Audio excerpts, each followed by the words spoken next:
Yep, now we're going to get got to leave it there to see if it will focus into the inconsistencies, the incongruencies, I suppose. I don't know.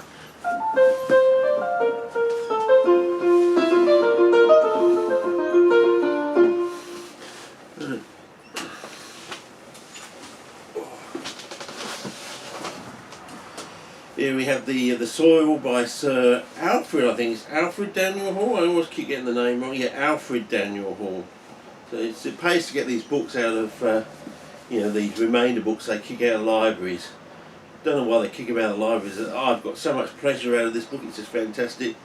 I mean, he was fluent in French and German, I think. So he was able to translate the work of Stahl and just read it basically into the book basically, and he did it in such a nice way. He did it in the sort of the way that Donald Snell did for CPN. If a child wrote into CPN and you couldn't tell that it was a child, he wouldn't inform the readership that it was a child unless something cropped up later on or something. So you would have the same equal say as an adult if you had a good point.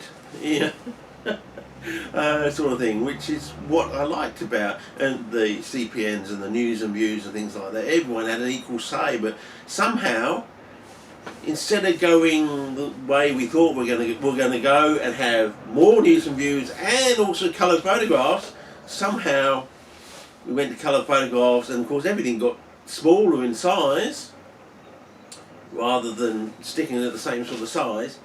Because the argument is back then, you couldn't do that, but these days, I mean, it was like in my childhood, we were all saying when we all grow up, the books are going to be, anyone could write a book, they'll be thick, full of colour photographs, and of course now, you really, again, it's like that Beatles thing, you almost got to go go on someone's bloody carpet in someone's room, sort of thing. It's got to be almost, not Jeffrey Epstein, who's the other one that's gone to prison? You most have to, suck up to someone like that to get a bloody, get your book published these days or something. And they're still not full of colour photographs, and they're still expensive, and obviously the profit margins aren't going your way, are they? And it's all about the shareholders and things like that. So you definitely know which way, which direction the equation is being run, don't you? I think it's all going to. Again, like with Trump, with the United Nations, and we're protecting all you buggers here, and you're not even paying the fair share that you agreed to pay. It's not that they're not paying a fair share; they're not even paying the share that they actually agreed to pay. I mean, that's how bad it's got. Oh, you agreed to pay this, but you're not even paying that. And yet we got to protect you all. In these dark and dangerous times, well, so, and you're not really looking after those bloody other nations down there having trouble. I mean, first of all, you let them in where they shouldn't have been let in, and then now you're not bending over backwards to help them out, sort of thing. So I think, he's going to put the hammer down really hard on all these things, and good on him in a way, I think, Again, they're not sticking by their own agreements as opposed to not sticking by their own rules, sort of thing, I mean, surely if they didn't like it, they could come back to the table and say, well, this 2.5% of GDP or whatever it is, it's too much for us. Oh, right. We're the largest economy in the European continent, sort of thing, and we think that's a bit too much.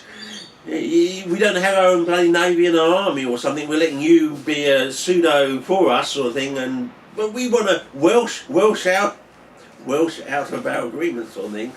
I think that, but when what I like is the way when he makes these statements, it's like the penny drop. The scales are being removed from your eyes, like it says in the Bible, sort of thing, in a way. I mean, I know I reference the Bible a lot, but these are just things that I've heard over the years and stuck into my mind. I'm not a religious person. Don't get me wrong. I am not. I'm a scientist. I cannot be a religious person. And with all these people saying you can be one, you can't. well, I always put the proviso, you know, send a satellite. If you find Jesus hanging out on the backside of Sharon, you know, send some satellite out to the greater Jupiterian or Saturnian planets out there, and you find, you know, Jesus eking out an existence on the backside of Sharon. It's a joke, I know. A fairly crude one, but you know. Sometimes you have to be crude to make the point, you know. I mean, it's like George Bernard Shaw saying, you know, I could give away all the artworks of the world just for one black and white photograph of Jesus, sort of thing, you know. Because we're going to find out now that we're going to actually find out with all this stuff coming out. Something just, a light bulb went off in my head the other day, thinking we're going to find out that what the Bible wasn't even written when it was supposed to be written, and the whole thing is a made-up story, and this is what the Dalek Church. It's just like it's like the Bible is their equivalent to Saul Alinsky's rules for radicals, sort of thing. This is how they control you, basically. You know, that's blasphemy. Put him to death, sort of thing, you know. Anyone gets... they're running the equation completely their way, sort of thing. I don't know if that's the way it is, but... just a light bulb went on my head. Is that what the terrible truth that's going to come out eventually? We're going to find out that the whole Bible is a load of... It's just made up. You know, all these stories in there, it's just completely made up, and they can prove that it was made up in, you know, like, you know, after the Romans left Britain or something like that. So the monks in the monasteries thought, oh, we're on a good thing here. How, you know, it's sort of super Machiavellian back then or something. I don't know. Someone was more Machiavellian than Machiavelli, sort of thing, before Machiavellian and sort of thing. You know, maybe they learned from the Roman occupation how things work, sort of thing, and how things could work, and they sort of projected everything to the ultimate limit and thought, well, hang on, I can repackage all this sort of thing, and I don't know. How do you know? You know, because they're finding all sorts of strange things now, previous civilizations and blah blah blah, and maybe they found another one down in Antarctica. I don't know, but they're certainly making a lot of visits down there, aren't they? Whether it was something to do with, you know, following the dinosaur tree down there from the arc that runs down to Tasmania, or something. Well, the words come out that they found another 2 dinosaur trees and a giant butterfly, I think it was. Whether they're keeping it in can for when Sir David Attenborough shuffles off the mortal coil, sort of thing, you know, it's all like being filmed in digital, so it'd be like you're going to see him like he's 10 or 15 years younger than he is now, sort of thing, yeah, hang on, it was. I heard that when around about the third Star Wars, the thing, about 2004, around about that time, I think I was hearing that. So you know, almost 20 years ago now. So you're 15 years, 15, 20, you know. Yeah. So did they have digital cameras around the air? Yeah. Okay. Yeah. Yeah. So it could be. I don't know. But if you follow the arc from where the dinosaur tree was going, the arc goes all the way down into Tasmania. So it's fairly plausible. And they talk about Antarctica, you know, before it had ice on it and things like that. So anyway, let's get back to this thing, the media and mixes for Canadian grown plants. Lots of good stuff in here.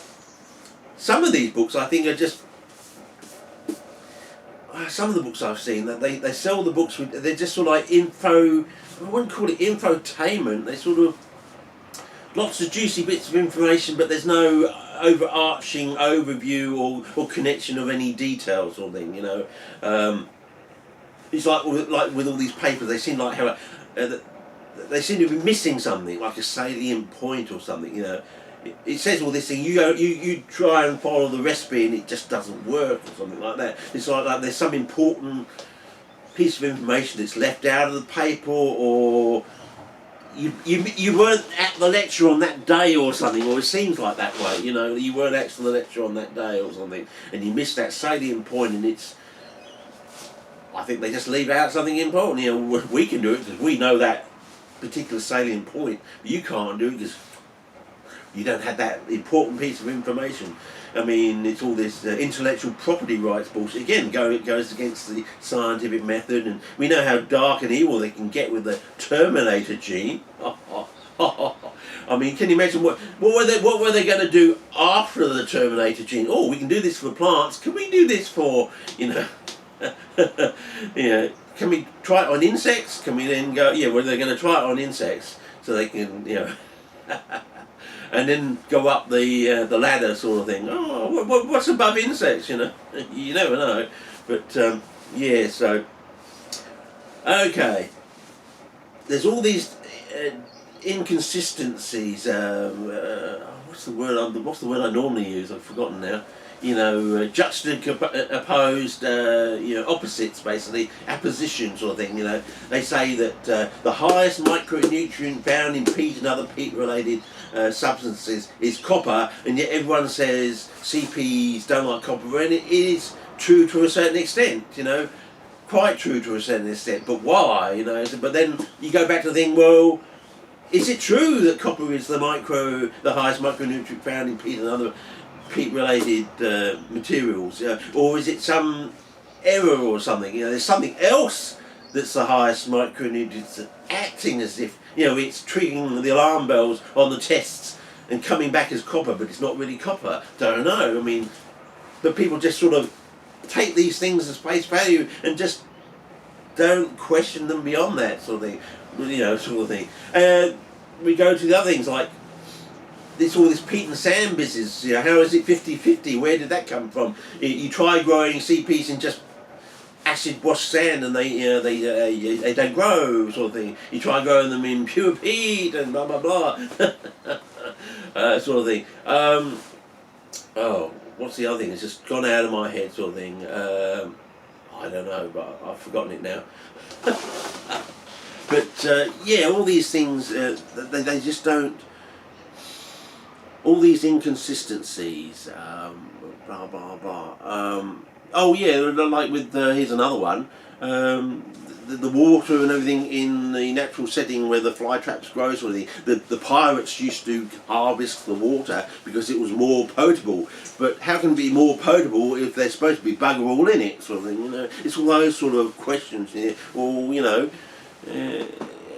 We normally add things, preservatives to stuff to keep them, you know, more potable for longer, sort of thing. You know, drinks and beverages and everything. We add things in to make them more potable for longer. So you've got this thing saying there's nothing there. It's pure water, and yet it's so potable, more potable than normal water. And you're saying there's nothing in there, yet when it comes to our normal daily lives of breads and biscuits and drinks and everything else, we put stuff in there to make it more potable and everything else, sort of thing. So I got digressed. There was another point I was going to say, and it just totally went out of my head, and I'm probably going to think of it in the middle of the night, sort of thing, and thinking, oh shit, could have talked for another 5 minutes on this particular point. But yeah, anyway, they're just a couple of the basics, you know. As I said, the copper one's a really eye-opening one, you know. All the books, it's not just this one, there's other ones. Highest micronutrient in peat is the one that everyone says is the evil, terrible element for CPs, which it is in a way, but you can get round it. I have got round it. It's a lot of work, but you can get round it. But it has led on to other things, so maybe we're going to bring everything in. And this other thing about, as I said, the calcium angle is another inconsistent. You know, you have plants in the same genus, Pinguicula. Some absolutely abhor calcium, other ones they actually benefit. They're facultative. You know, they don't have to, but if you add a bit of calcium, usually granulated chalk, and granulated seems to be an important point, they seem to grow better and faster. And another thing I used to try with cheddar, the iodine 3 minus iron, you know, which is activated by copper, makes the pinguicula like flower like crazy. I did it like with cheddar. Give them a ping and it just flowered. Every 2 weeks it put up another flower. Did this for about 8 months. You in this greenhouse, it's going, flowering. Every 2 weeks another flower. Very small amounts. You know, less is more, but it certainly works for Mexican pinguiculas. you know, that the iodine 3 minus. Where does the iodine come from? What's the major source of iodine? Yeah, I'm not thinking of rubidium, but apart from some lake, there's a rubidium lake or something. It's the ocean, of course, because most rivers go into the ocean, of course, because Australia's are slightly different. We've had this heavy inland sea pressing down on the continent, and of course the rivers in the eastern states run into the continent, into the centre of the continent sort of thing, and out via down the Coorong way, down our way sort of thing. So our continent is somewhat different, and where all the CPs are over in WA, where the rivers do run to the ocean, and also in New South Wales, where they do run from the Blue Mountains down to the oceans that way. So anyway, I don't know if I'm overdoing it, but there was another point I was going to say, but another one of these inconsistencies sort of thing.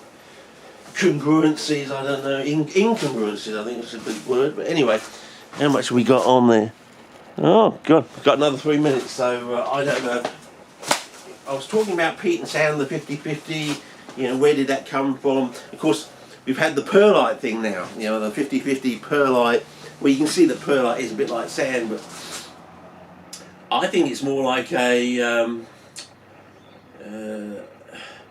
the finer that as we found out with WA sands, they're actually slightly larger, so it takes less water to saturate them, and it's easier to keep them saturated if you have a top-up supply sort of thing. That's one point. But as you double or make the grain size smaller, it takes less water. So in other words, it's more like making it more salty, a higher osmolarity, making it saltier. So whether the perlite is acting that way, like because of the very many interstices in the perlite, it's actually really acting like very fine sand, like the K140 connection there, making it more the higher osmolarity in a way. You don't see it. You think perlite's very light, open, but it's those interstices, making it almost like very fine sand. So it's actually acting like you're adding salt to the medium. Is that too subtle for you? Do you get that? I don't know. It may be too far out there on a limb, but think about it, because I can't work out any other way really how the perlite is actually functioning. I've done a lot of experiments, and the only thing I can see that's plausible is this idea that perlite is really acting like very fine sand, even though you wouldn't think it's actually fine sand. Because it definitely grows the organism, and it grows it really well. And I'm thinking, it's apparently it's an aluminosilicate, according to this book. I have put JPEGs up online this, so you might want to look at that. So there's aluminium there, so that ticks another box, but I think this primary function is it's acting in a way like salt, and therefore in a way like zinc. And the soils around Perth are supposed to be zinc rich. So there's another connection there. I don't know. It may be too subtle, too profound, I don't know, but that's all I can say really about perlite. I think it's acting in a way like extremely fine sand, which is weird, isn't it? Okay, maybe I'm talking to you from the other side of the known universe, I don't know, but anyway. Okay, that's about it. It should have ended by now. Probably cut off the important salient bit right at the end, did I? Oh no, we're still there, so you've got all that information, that's good. But I can't remember what the other point was. Okay, maybe another video on Friday, I think. Okay, see you then.